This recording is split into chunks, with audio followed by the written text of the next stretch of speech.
Thinking Aloud. Conversations on the leading edge of knowledge and discovery with psychologist Jeffrey Mishlove.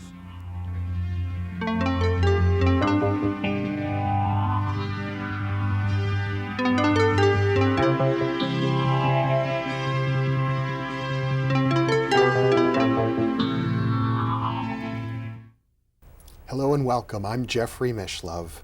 Today we are going to explore archetypal forms and forces. With me is Dr. Angeles Arrien, a cross-cultural anthropologist, a gifted storyteller, corporate consultant, trainer, professor at the California Institute of Integral Studies and also at the Institute of Transpersonal Psychology in Menlo Park, California, and author of a number of books, including the Tarot Handbook, Signs of Life, and the Fourfold Way, walking the paths of the healer, visionary, teacher, and warrior. Welcome, Angeles. Hi, Jeffrey. It's a pleasure to be with you. It's wonderful to be here. Thank you. Archetypes are such magical energies. It seems as if they're always there, just beckoning us to rise out above the littleness of our day-to-day lives and discover the beauty of every moment, the gift that each moment offers to us to enter into adventure or wonder or to share something heartfelt and healing. And it's been your path looking at these energies as they manifest in cultures all over the planet. Yeah, it's been really wonderful to think about the forces that work human beings, regardless of their cultural conditioning or their family imprinting. I often think about what are those forces, and that's what led me into really taking a look at cross-culturally, are we worked by the same forces? And I'm touched by in the Appalachian Mountains when they greet you, they say, "What's learning ya? What's working ya?" And I think about, well, what are the forces that are working us and are learning us? And basically, I think there are really three. They're actually the healing forces and the initiatory forces and the creative forces that hold or make a huge basket or cauldron or container that come many templates, or what Jung called the archetypes. And so that motivated me to take a look at, well, are there ways that we move as a human spirit towards wholeness? And that's where the indigenous peoples of the world often work with the way of the warrior, which warrior is an old-fashioned term for leadership, or the way of the teacher, because every culture of the world has some educational method, and the way of the healer. All cultures of the world have healing models, and or the way of the visionary, where all the creative arts bubble out of, because human beings want to always express their vision. So these archetypal, you could think of them as role models, but they're more like alive energies. Are there beckoning with inside of each of us? Yes, I think so, and I think that in many ways our life dream or our life calling is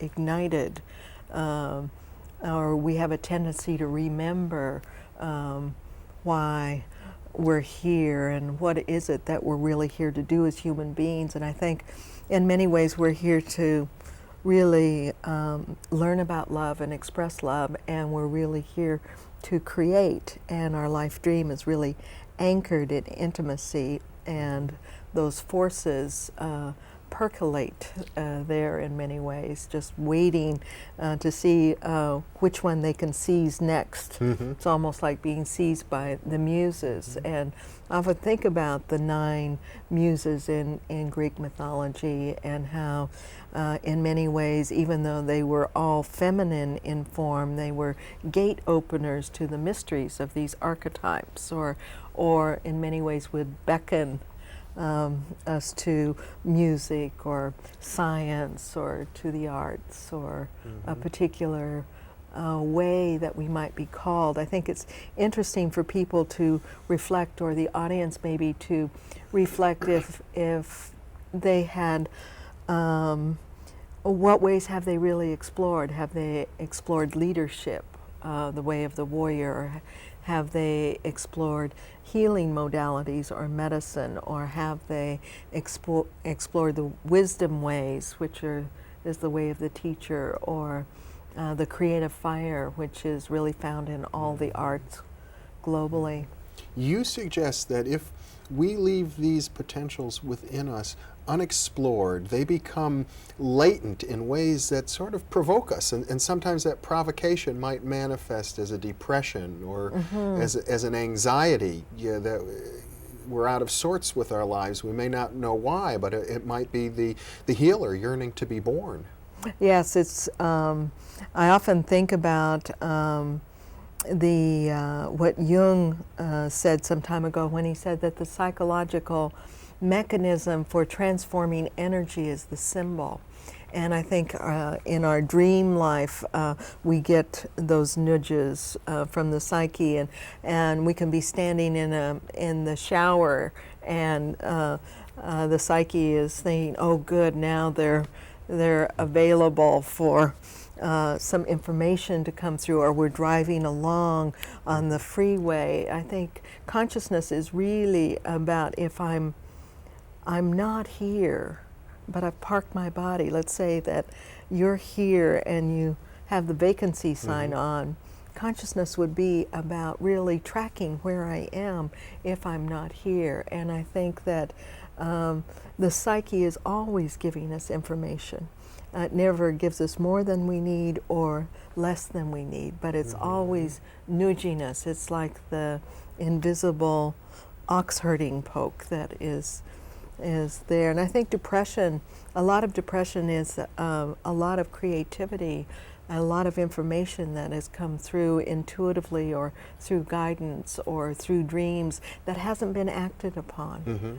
And people can go for years and years without awakening those slumbering archetypes. Yeah, it's amazing. I know the Nobel Prize winner of literature, Juan Ramon Jimenez, in his 40s was really depressed and felt that he was unconnected to his creative fire, and that everything had lost meaning for him. And so he decided that maybe he should go to the mountains, and so he went to the mountains, the Pyrenees Mountains, for 3 months, and came back from the mountains and wrote this poem as a way of really staying connected to the creative fire and connected to what had meaning for him, and a reminder of who he really was rather than who he thought he was. And I think it captures how a man was really seized by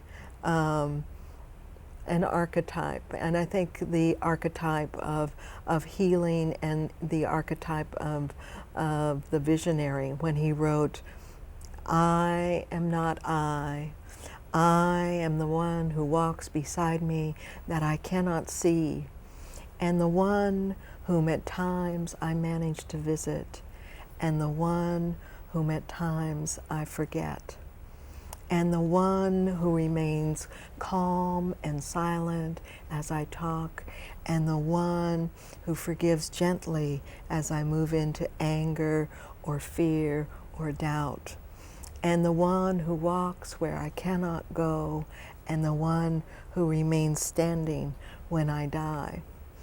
And I guess the question I had after reading that was, there was a man who had walked into the garden of the archetypes, a deep remembering of who he really was, that restored meaning to his life again, and also reconnected him to the creative fire. And I think when the archetypes are ways that ignite us back home to the soul's path and reopen or reawaken the heart. And I think from there, then we can really create collectively and individually together and begin to bring our medicine, our original medicine, to the earth That and first to our families. line was striking. I am not I. Yeah. It's as if, in some sense, there's an alienation from our own potentials, and Yeah. in another sense, the poem seems to be welcoming all of that back. Yeah, it's true. It's really true. Rumi, the 12th century poet, I was looking at this beautiful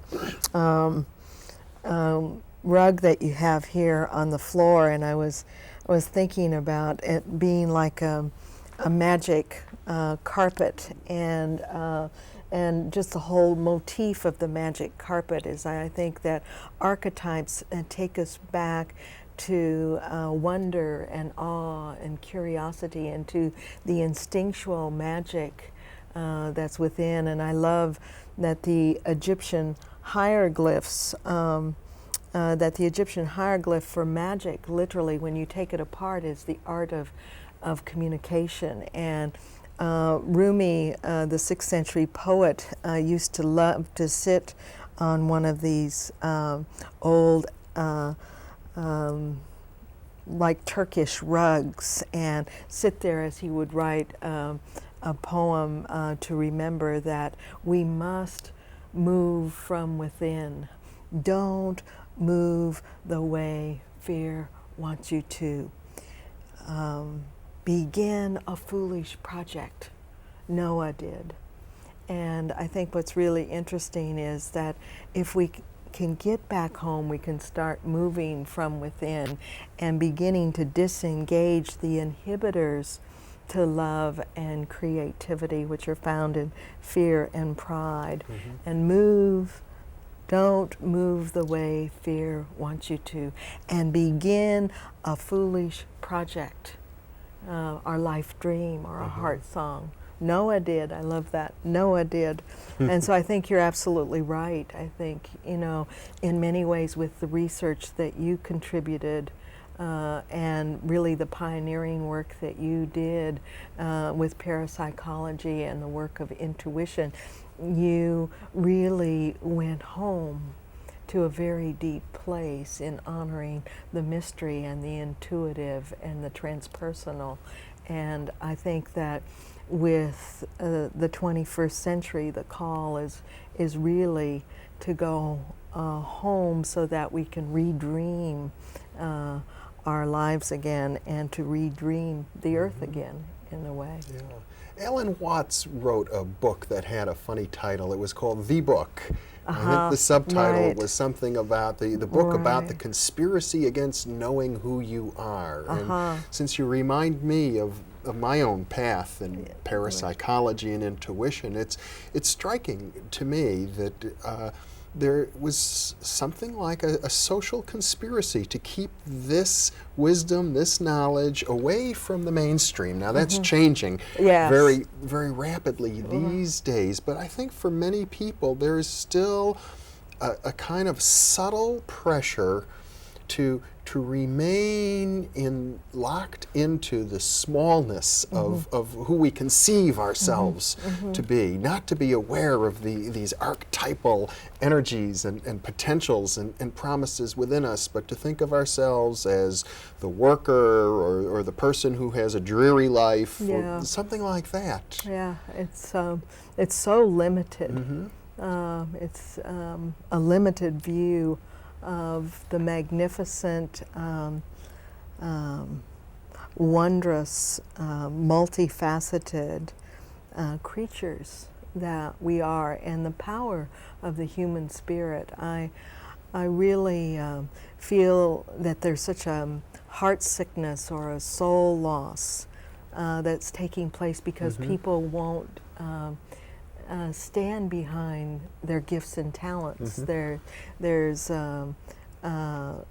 almost like a collective consensus trance to stand more behind a self-diminishment and insufficiency rather than, as indigenous people say, stand in your long, tall body with your deep roots, and your long, tall body with your deep roots, which is getting back to kind of the inherent largesse that's there in all of us, that has nothing to do with inflation or arrogance or diminishment or insufficiency. I love that in the wintertime, many indigenous peoples of the world will bury a knife as a reminder that I will not be the one who will cut away at my own nature. And I think we have to give up kind of that addiction of self-depreciation, and begin to move behind more of the innate gifts and talents that we carry. In our culture, people often, when they reach a certain age, they stop dancing. Yeah, it's really interesting when, if you would go to a shaman or a medicine person or a healer in many different cultures, they would ask you one of 4 questions. They'd say, when in your life did you stop singing? When did you stop dancing? When did you stop being enchanted by stories, and particularly your own life story? And when did you stop being comforted or comfortable with the sweet territory of silence? And so I think that it's very interesting looking cross-culturally that there's not a culture in the world that doesn't sing or dance or tell stories or doesn't realize that silence or solitude is really connected to the mystery. And so in the Fourfold Way educational program that I mentioned also in the Fourfold Way book is that I want to really ask people, when did you stop singing? Because wherever we stop singing, oceanic peoples of the world say, well, if you can sing, you can tell the truth. Native Americans have said for centuries, well, sing for your life. And recent research shows that that the sound of our own voice chanting or singing strengthens the immune system. But Native Americans have known that for centuries because they say, sing for your life. And Africans say, if you can walk, you can dance, and if you can talk, you can sing. So I think that music is such a unifying force. And we see that in the world today. And I think dancing reconnects people to the body wisdom. I think wherever anyone has stopped dancing, they've become self-conscious in their body and have lost touch with innate body wisdom. So when we're talking about the archetypes, it's not just some sort of abstract idea in dusty old Jungian psychology books. It's something we can embody. Absolutely. We can dance the archetypes. We can sing the archetypes. Or they dance you, or they sing you. Yeah, it's really true. It's really true. It's such a mystery, you know. I think that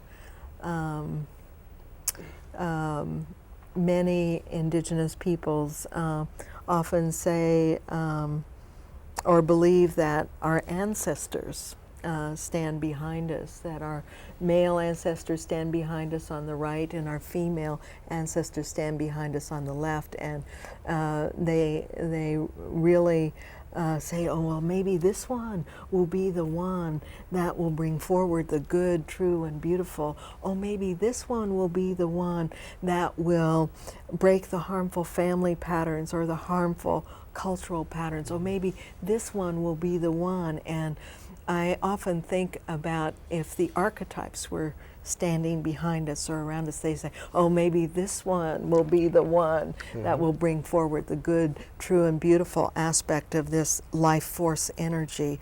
Or maybe this one will be the one that will break the harmful uses of this energy, the harmful family patterns or the harmful cultural patterns. So every one of us has the opportunity to perform that inner alchemy and to heal the past, no matter what our circumstances. Yeah, it's so true. Yeah, it's really. such a rich opportunity. You tell a wonderful story about the Nubian Oh. woman, which is a healing story. Yes, it really is. It's a wonderful story that comes out of Africa. It's an old Lawrence van der Post story from his collection on the Tales of the Bush, and it's a really wonderful story about the connection between spiritual work and the healing energies or forces. And it's about a beautiful black Nubian woman who was wrapped in a red toga with a basket upon her head. And as she walked through the village, she would pass her sisters, and she wondered whenever she passed why they would always whisper, because when she passed they would go pss, pss, pss, pss, pss, pss, pss, pss, pss, pss, pss. But she, being of great dignity and grace, would go on through the village and tend to her chores. And all of the women wore these beautiful juju bead necklaces, but hers she had fashioned in such a beautiful way that all the sisters, her sisters and comrades in the village, were very jealous and decided that one day they would get that necklace from her. And on Fridays, all the women would do washing down at the riverbed, and so she decided that she would join them on Friday morning. And they were already in the water, and she thought, well, maybe today they would include her and not whisper. And sure enough, they said, oh, won't you come into the river with us? Won't you come into the river with us? And she thought, oh, what a great day. This is the day. This is the day that once again I'm included. And so she went into the river with them, and she noticed that they didn't have their necklaces on, and she said, well, what have you done with your necklaces? And they said, well, we did a very important ritual this morning. What we did this morning is that we decided to throw our necklaces as an offering to the gods and the goddesses of the river. And the black Nubian woman, she was so touched. She said, what a wonderful thing. What a wonderful thing to do. And she said, oh, I would like to do that too. And so she took her necklace and she closed her eyes and made a prayer, and she threw the necklace into the river. And at that moment, then all the women turned upon her and they splashed her and they said, oh, do you think we would be so stupid as to give our necklaces to the gods and the gods of the river? Do you think we would be so stupid? And they went to the side of the riverbank and they pulled out the necklaces and washed them, put them back on, and splashed her again. And were so thrilled with their coup that they put all their clothing back in that had been drying into the baskets and went up to the village. And the Nubian woman went to the side of the bank and she sat there and she wept and she wept and she wept. And then she stood up and she wrapped herself in the toga and put the basket back on top of her head. And then she went along the side of the riverbank and she began to pray to the gods and the goddesses of the river. And she prayed that they return the necklace to her. And she wept and she prayed, and then she thought she heard something. But no, must have just been the gurgles of the river. But no, she heard it again. Plunge in, plunge in. And she plunged down into the riverbed. And there, when the mud began to clear about 12 feet away from her, there was this old woman covered with all these oozing sores saying, lick my sores, lick my sores. And being the woman that she was, she crawled to the old woman and took her hand and very slowly began to lick one of the sores. And as she licked that sore, a very strange thing happened. All the sores on her body closed and her face became very radiant and luminescent. Mm-hmm. We may not have time for the whole story, but this part of it is really special. Yeah. Well, it is, because it's a reminder that when we have been betrayed, and all betrayal is a result of self-deception, because she was unwilling to take action on what she had really noticed. She had noticed the whispers. Yeah. And so why would she think that anything would be different that morning when they included her in? And when we have been wounded or betrayed, then it's often then that we will go home. And then she began to pray. And then she thought she heard something. Oh, it was just the gurgles of the river. But no, she heard it again. And it was the wisdom voice saying, plunge in. And she went home to her own riverbed, to the core. And always when we go home to our own riverbed, there sitting there is the wise person within, giving us our next instructions for our healing. Now that you've come home, now that you're here, lick my sores. And she was able to do that, what many people might think of as a very repulsive sort of thing. And that's it, being willing to confront your own woundedness, humiliation, your own queasiness about things, takes us into the archetypal realm. Yeah, it really does. And storytelling is and poetry is a way of igniting the mythic imagination, but it also ignites the archetypes. It's a way of really putting us home in the mystery and letting... Angelus, Arrien, I'm going to interrupt you here because we're out of time. No, I'm sorry I get so wound up. It's been such a joy. Thank you. Thank you for being with me. Thank you very much. Thank you, Jeffrey, for your good work. Thanks. Thank you for being with us, and check your listings for part 2 of this program on the forms and forces of archetypes. We'll be back.